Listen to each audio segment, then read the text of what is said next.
Hello everyone, thank you for tuning in and joining us today. This is Chris Lasakis for Eyes to the Sky, where we're going to have Just Chilling Episode 2. Just Chillin' Episode 2.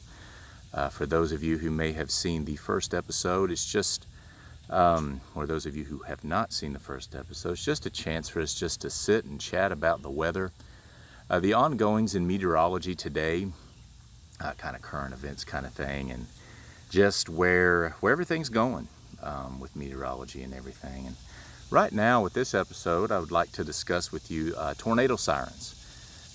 Huge hot topic right now, and most people within the meteorological field, many people feel that it's controversial, and that many people feel that tornado sirens are irrelevant. They don't really matter, and that they may in fact be reducing the efficiency of the warnings by causing people to, the quote-unquote siren mentality, and people that are relying too heavily upon sirens for receiving the warnings.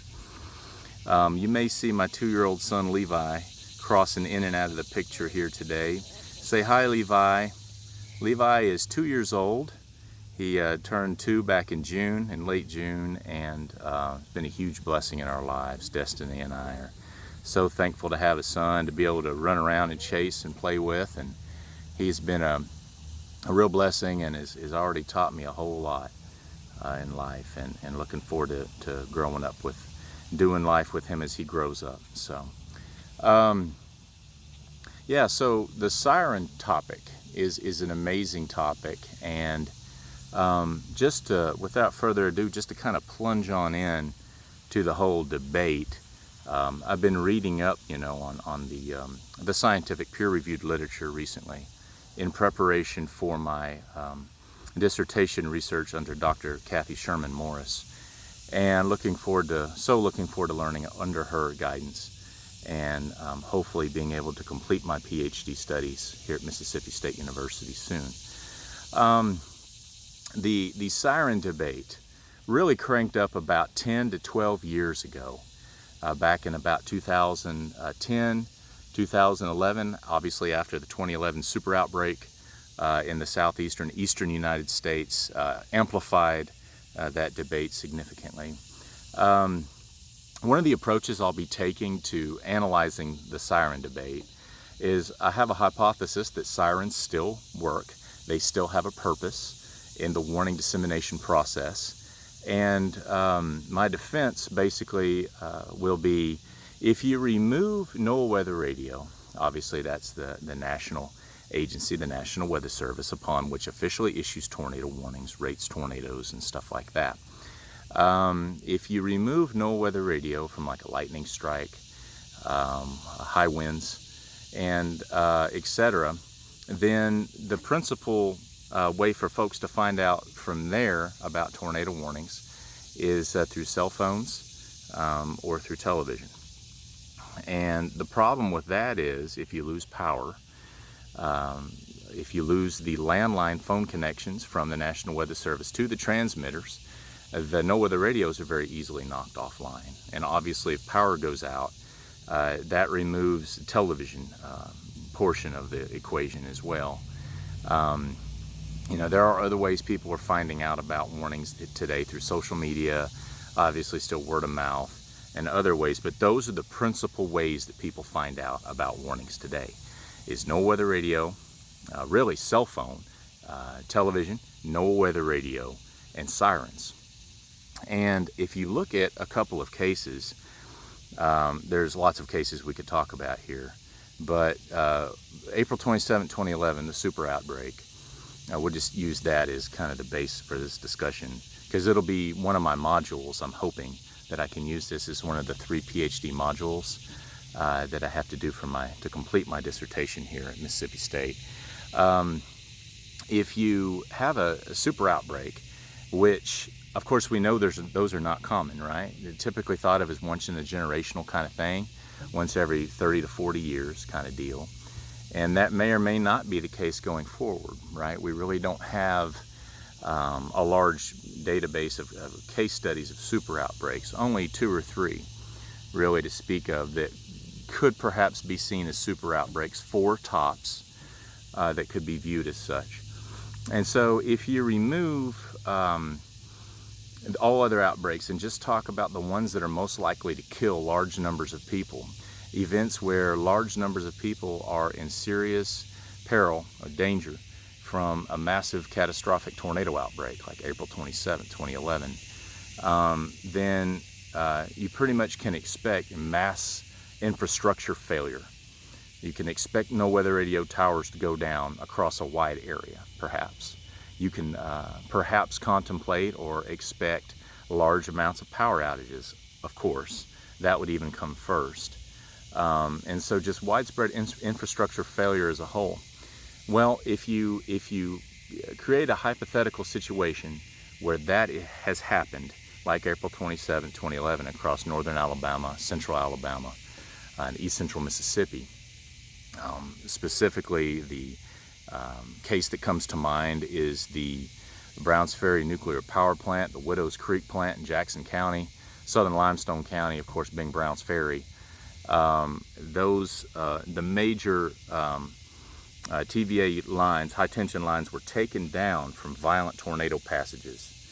And so if you view that as occurring, and you consider cases where that has occurred, then you're going to have mass widespread infrastructure failure of the municipal power supply, phone lines, etc. Then what are you left with? Well, you're really left with, how can I communicate the information to the public as quickly as possible? What's my only primary source left when phone lines, no weather radio, and television via cutting the power supply are all diminished or reduced or gone? It's civil defense sirens. And you can't take a megaphone out and just scream to people that there's a tornado coming, right? Obviously that would be ineffective. You can't just send police cars running around with their sirens on like in Andover, Kansas in 1990. You can do that, and perhaps it'll be effective to some.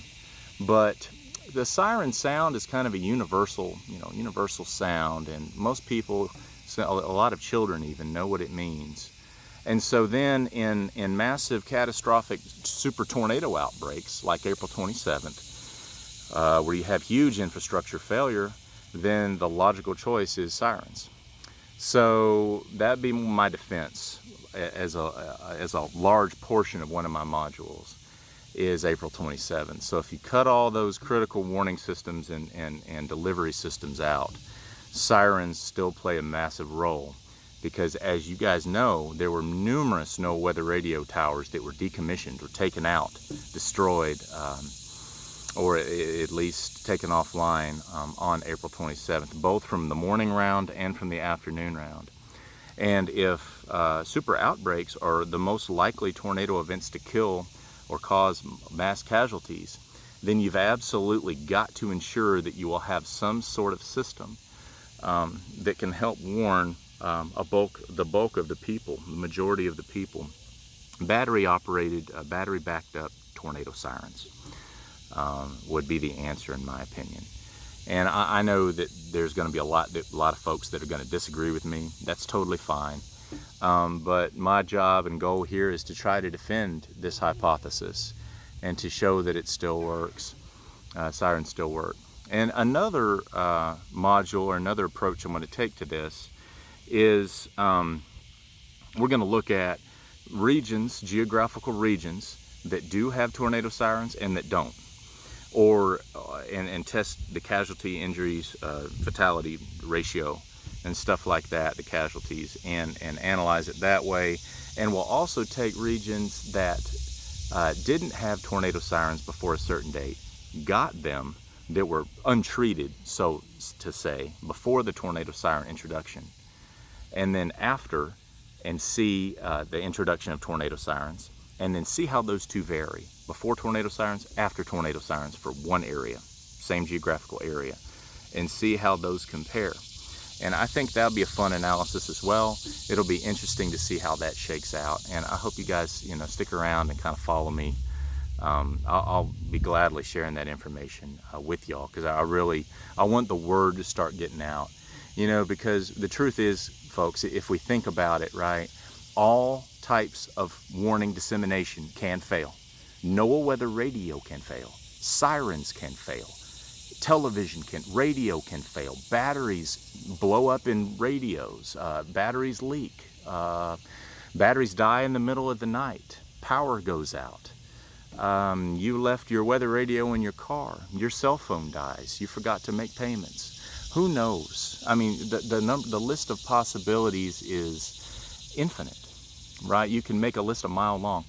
And so that's really my heart's desire, is for sirens to still be seen as useful, a useful form of communication warning dissemination in the United States, and that we not do away with them. The siren technology has improved a lot over the last few decades. Grown a lot of ways. You can get battery backups for them.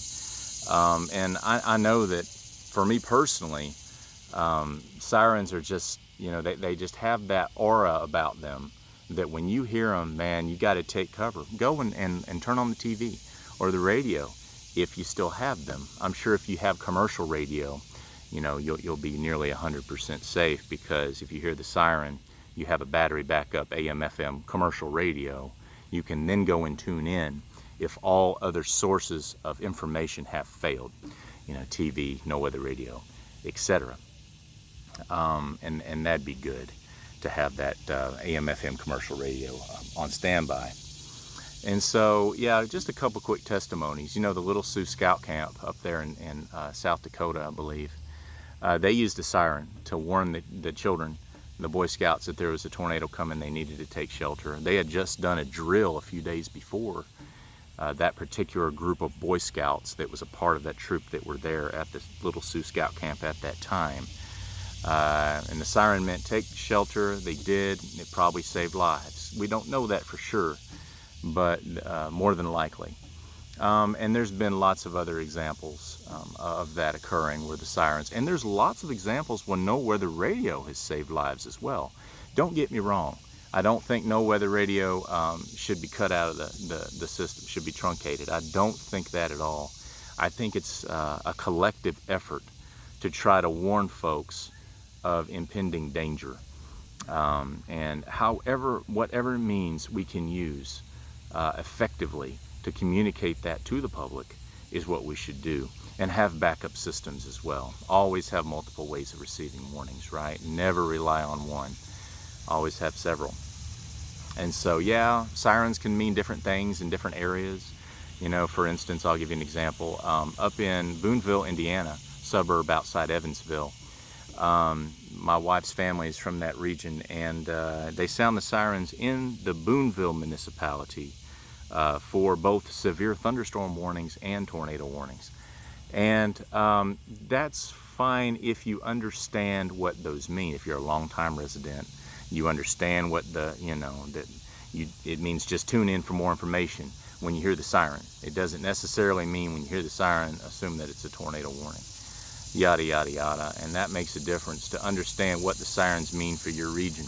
And that is one potential drawback of tornado sirens. They're most certainly not foolproof, not trying to suggest that whatsoever. But yeah, sirens are still valuable, and I'm going to try to prove that to folks, because I really want the siren system to stay in place. Because, imagine another hypothetical situation. We've seen a lot of cases, guys, where lightning has taken out no weather radio.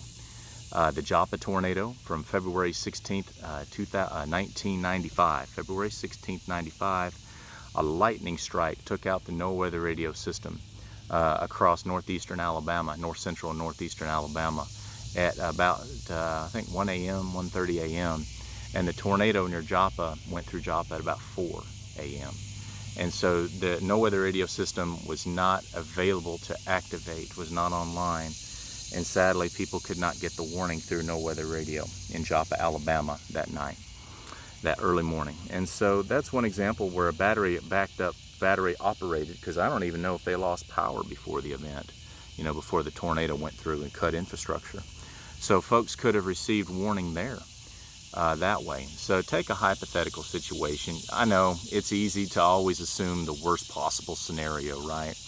worst case scenario when doing research like this. Talk is cheap. But imagine a situation where in Birmingham, Alabama at 3 a.m. and a large violent tornado is going through the western suburbs, like is often the case when tornadoes hit central Alabama, it seems, Birmingham area.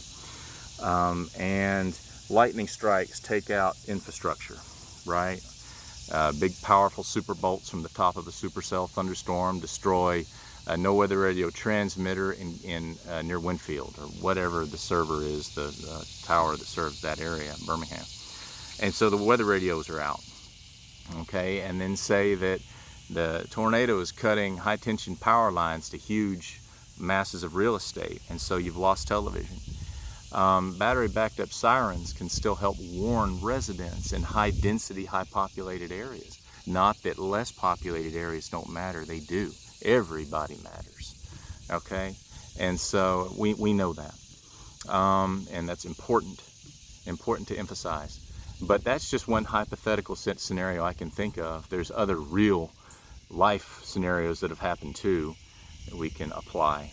But yeah, I just wanted to kind of just gloss over the research that I'm hoping to do here at Mississippi State. The siren debate is important. It really is an important one, that we discuss this, that we understand the pros and the cons of them, and not just assume, hey, sirens are bad. You know, hear the word siren and it kind of has that dirty connotation to it. We don't want to do that as much as possible, because you can do the same thing with no weather radios. And ask Dr. Chuck Doswell. Ask Dr. Chuck Doswell. He can tell you all about that. But yeah, so anyhow, provide feedback, guys. I'd love to hear about this. Actually, I plan on writing Dr. Doswell at some point and getting his insight. Tremendous insight. He always has great insight. Soon. So Dr. Doswell, if you hear this, I have a lot of respect for you, and I would like to reach out at some point and get your take, you know, on that situation. So thanks, guys, for listening today. I hope y'all are all doing well, and yeah, Just Chillin' episode 2 signing off. Y'all take care. Bye-bye.